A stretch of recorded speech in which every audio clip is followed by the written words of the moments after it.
Buenos días a todo el mundo. Estamos aquí en una entrevista para seguir acercándonos un poco al mundo de la alfabetización mediática y hoy tenemos con nosotros a Roberto Álvarez, que es director y CEO de Gaptime, y a Rosa Pérez, que es directora de Educación Digital en la misma entidad. Muy buenos días a los dos.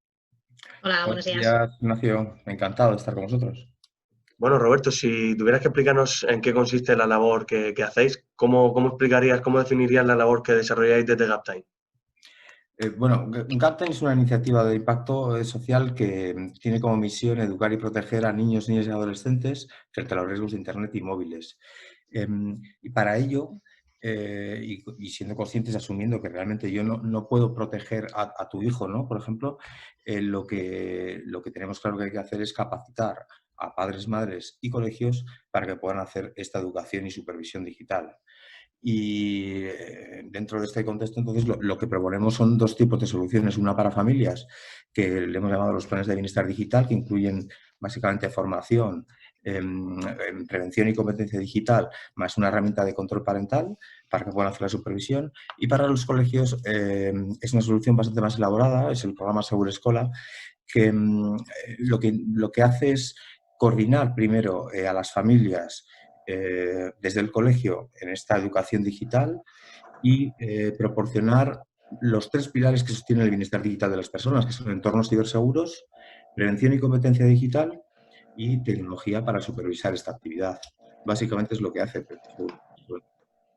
Bueno, ayer en la conversación que tuvo lugar en Foro de Foros, bueno, ayer o más atemporal, porque cada uno verá la entrevista cuando quiera, hablamos de alfabetización mediática y uno de los temas sobre los que se habló es sobre que las competencias digitales que nos enseñan, sobre todo en este caso en los colegios, quedan obsoletas porque no se enfocan en los planes educativos de manera adecuada.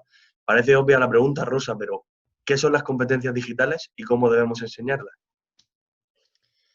Bueno, pues las competencias digitales podríamos decir que es el conjunto de conocimientos y capacidades, actitudes y estrategias que podemos tener eh, o que necesitamos cuando nos enfrentamos y cuando usamos las nuevas tecnologías, que en este caso es diariamente y sobre todo con los menores en los colegios que cada vez antes. Entonces, digamos, serían aquel conjunto de cosas y estrategias que deberíamos utilizar y que deberíamos conocer para utilizar las nuevas tecnologías de forma más o menos segura y responsable. Vuestro objetivo principal es promover bienestar digital a los niños, niñas y adolescentes. Eh, ¿Cómo promovéis, de qué manera proveéis ese bienestar a estas personas, Roberto?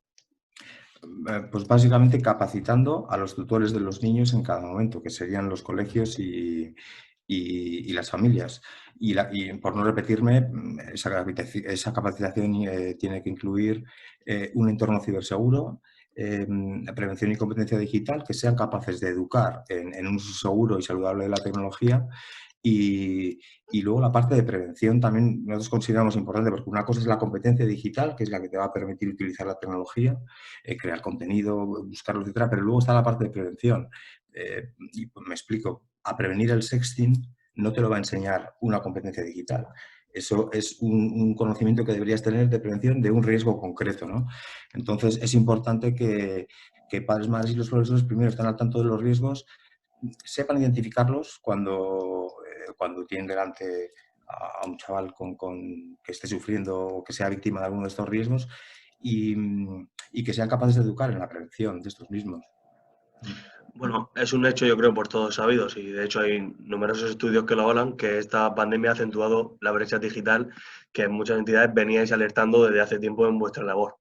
¿Cómo podemos contribuir, Roberto, a cerrar esta brecha digital que, en palabras de Andrés Armas el otro día, era una brecha que le recordaba a esta fábula de la tortuga y Aquiles que nunca terminaba de llegar? Sí, ya. Esto no es fácil, ¿eh?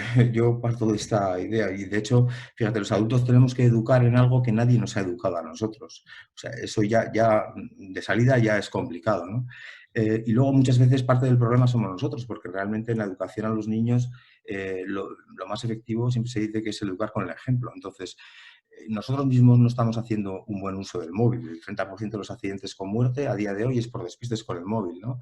O, o cuando descargamos una aplicación gratuita y le damos acceso a todos los contactos, En realidad no estamos dando mis datos a esa empresa, se los estamos dando los míos y los de todo mi teléfono, toda mi familia, todos mis compañeros, mis amigos. O sea, hay muchas prácticas que los primeros deberíamos ser los adultos en aprenderlas, en utilizarlas bien, y luego a partir de ahí pues ser capaces de educar. La pandemia, una de las cosas que ha provocado de forma directa es una exposición mucho mayor a las pantallas por parte de los niños. Se estima que en un 180% ha aumentado la exposición a pantallas. Esto inevitablemente pues trae, los riesgos son los mismos, pero claro, cuanto más actividad digital tienes, más expuesto estás a ellos, ¿no? Y mucho más si no tienes una supervisión por parte de un adulto. Y luego,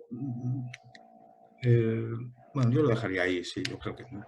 Relacionado con lo que dices, os lanzo esta pregunta, podéis recoger el guante ambos. ¿Ser nativo digital es sinónimo de ser competente digital? Porque mucha gente asume que los niños, por ser nativos digitales, ya van a tener unas competencias desarrolladas. Sin embargo, en la universidad se habló que algunas competencias digitales, como por ejemplo que nos enseñen a abrir el Gmail cuando tenemos 15 años, nos va a servir en ese momento determinado, pero no nos va a servir, perdón, en el desarrollo de nuestra vida digital, por llamarlo de alguna manera.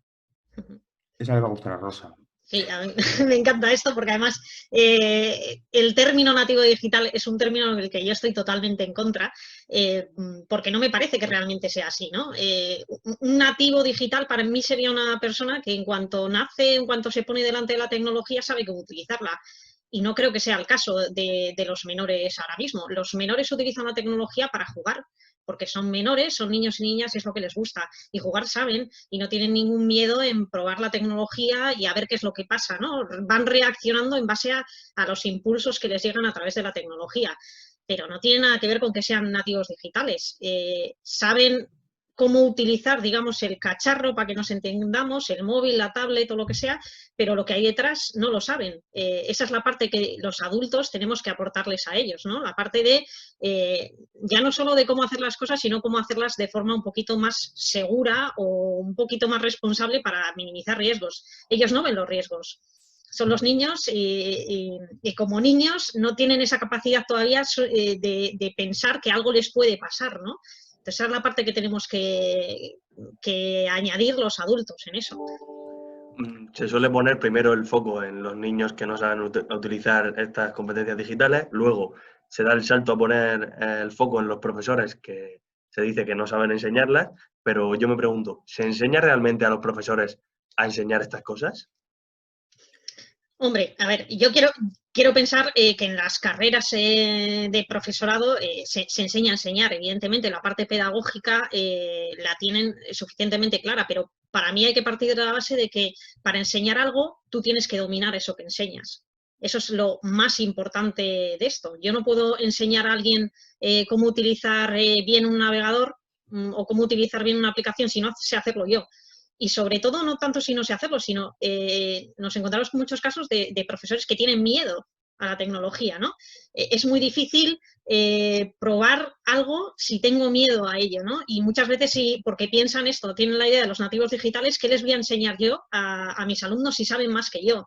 No claro. Es cierto esto, ese es el problema. No puedes enseñar algo que tú no domines y sobre todo lo primero que tienen que hacer es quitarle el miedo a la tecnología. Eso es lo más importante. Si tienes miedo a algo, es muy difícil que consigas poder enseñarlo después. Y otra cosa también es solo con esto. Yo siempre se lo digo a los profesores. No pasa nada en estos temas cuando tú no, digamos que no tienes tantos conocimientos, con decirles a tus alumnos que no lo sabes todo. No pasa nada tampoco en eso, ¿no? Tenemos siempre la sensación de que como profesor está ahí en posición dominante y tiene que saberlo todo. No es cierto. Hay cosas que probablemente tus alumnos te expliquen en esto mejor que lo que tú puedas saber. Y es imposible también, en temas digitales, es imposible estar 100% al día de las últimas cosas que es probable que ellos sepan. Nosotros todos los días, cuando estamos con ellos en los talleres, mira que estamos todos los días con esto, todos los días aprendemos 2 o 3 aplicaciones nuevas, 2 o 3 juegos nuevos que no teníamos ni idea y que ellos lo están utilizando ya.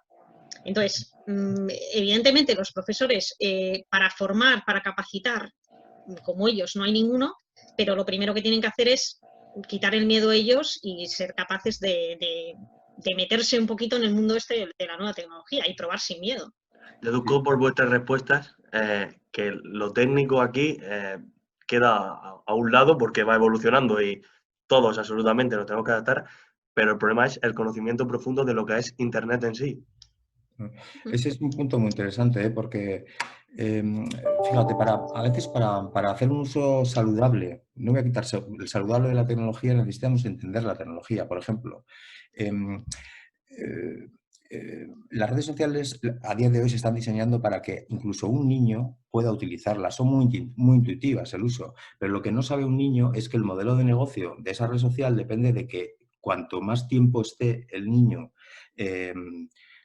o el adulto en esa red social, más va a poder cobrar la red social por los anuncios que cobra a los anunciantes, y que incluso cuanto más contenido genera ese niño, pues más atractivo será esa red social para el resto de usuarios. Entonces, inevitablemente ellas te llevan o fomentan que pases cada vez más tiempo en la red social, y esto inevitablemente es una adicción. O sea, están utilizando tácticas y sobre todo tiene que ver mucho con la psicología. Cuanto más saben de la persona, más conocen tu psicología, y esa es la brecha por la que están incentivando que los niños cada vez pasen más tiempo en la red social y suban más contenido, ¿no?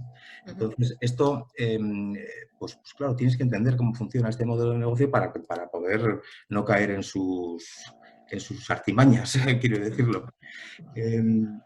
Sí, esto es... Con esto que comentabas, simplemente una cosa, yo lo veo mucho cuando estamos con las familias, que antes he dicho los profesores que tienen ese miedo, las familias mucho más, ¿no? Porque las familias, muchas están totalmente perdidas en esto. Y yo les digo, a ver, la parte de técnica, la parte de cacharrería, como he dicho antes, que les gusta mucho, casi lo entienden, eso se aprende. Y lo que no se aprende está en Internet. Tú tienes tutoriales de todas las herramientas, pero no te sirve de nada que, como tú decías, ¿no? Que aprendas a utilizar Gmail si mañana igual no hay Gmail. Bueno, quizá no sea el mejor caso, ¿no? Pero ¿de qué te sirve hace años cuando dábamos formaciones, y yo daba formaciones a profesores y a familias sobre Twenty, una red social que de repente de un día a otro desapareció?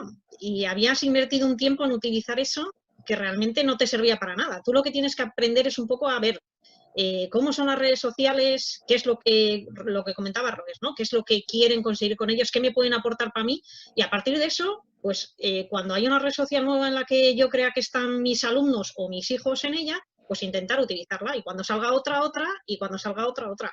No depender tanto de una cosa en concreto. Esto quizás sería más la parte de prevención que hablamos, y lo que es la competencia digital, eso seguramente sí es algo más estático, ¿no? Porque los protocolos básicos de ciberseguridad, eso sí se puede aprender y, bueno, rara vez se incorpora alguno nuevo. Pues tener el sistema de actualizaciones en todos tus dispositivos, tener copias de seguridad, hacer un uso seguro de las contraseñas. Básicamente eso es un manual o son consejos, pero luego está el cómo funciona la tecnología para yo conseguir tener el control sobre ella y que no la tecnología tenga el control sobre mí.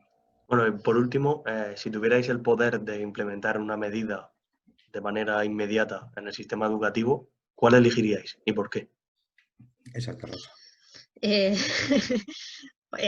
No es fácil esto, pero a ver, pese a que las competencias digitales están introducidas en los currículums, y ya es una de las competencias básicas, yo creo que realmente no están del todo bien integradas.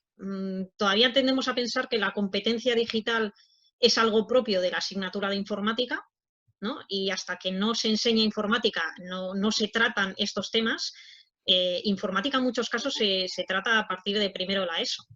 Entonces no podemos esperar a primero la ESO cuando le estamos dando un dispositivo ya no solo en el colegio, sino en casa a niños desde cuarto, quinto de primaria. Incluso ya un dispositivo móvil propio a partir de quinto, sexto de primaria. No podemos esperar tanto.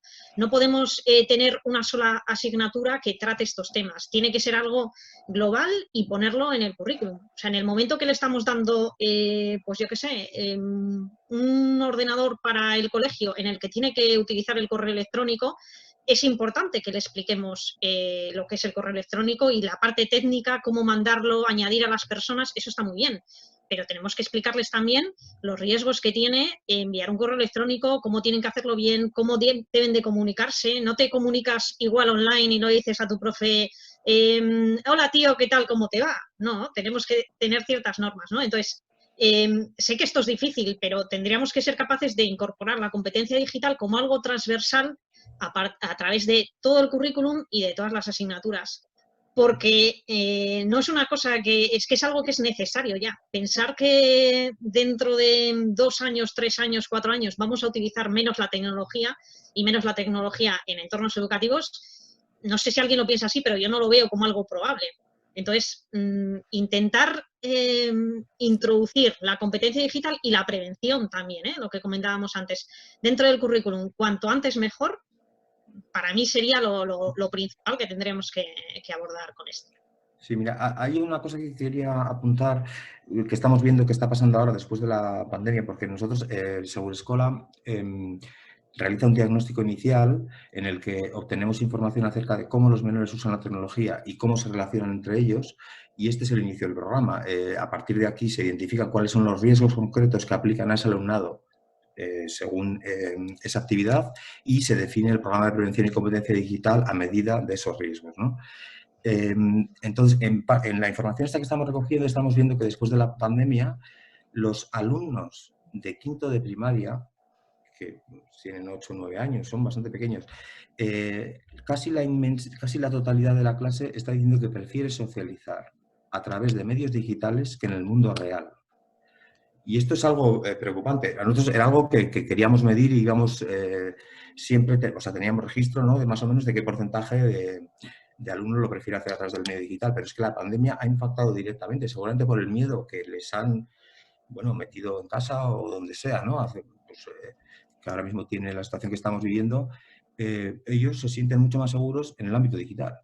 Que el 100% de los alumnos de 8 años prefieran relacionarse con otro niño a través del ámbito digital, a mí me ponen los pelos de punta, porque eso significa ya que no quieren ir al parque a jugar, ¿no? Y luego lo que sabemos también es que cuanto más socializas a través del medio digital, aparecen carencias como la falta de empatía, el déficit de atención, etcétera. O sea, tienen muchas derivadas, ¿no? Incluso problemas de visión. O sea, que parece muy obvio, pero tiene mucho que ver con el tiempo de exposición a las pantallas. Entonces, pues bueno, yo coincido completamente en lo que dice Rosa, de que cuanto antes mejor. O sea, los niños, si le vas a dar un tablet a un niño de 3 años para que te deje tranquilo un rato, porque intelectualmente sabemos que no aporta nada a su desarrollo, ni intelectual ni personal, pero es verdad que es una herramienta mágica para que el niño desaparezca y me deja vivir un rato. Si le vas a dar con 3 años, pues tienes que empezar a hablar de estas cosas con 3 años. Aunque suene durísimo y difícil, pero lo ideal sería que reduzcas la relación con la tecnología en edades tan tempranas al mínimo posible, y quizás a partir de 6, y siempre de una forma guiada. Los padres y madres, para ser referentes, tienen que estar un peldaño por delante, no uno por detrás, como están de muchos niños, ¿no? El hecho de que tú vayas por detrás de ellos te invalida como referente, y además solo te deja la oportunidad de auditar, de limitar, de ir por detrás viendo qué has hecho para cortar, ¿no? Cuando realmente tu labor como orientador, educador, debería ser proponer el contenido, guiar el camino, y para eso tienes que ir por delante.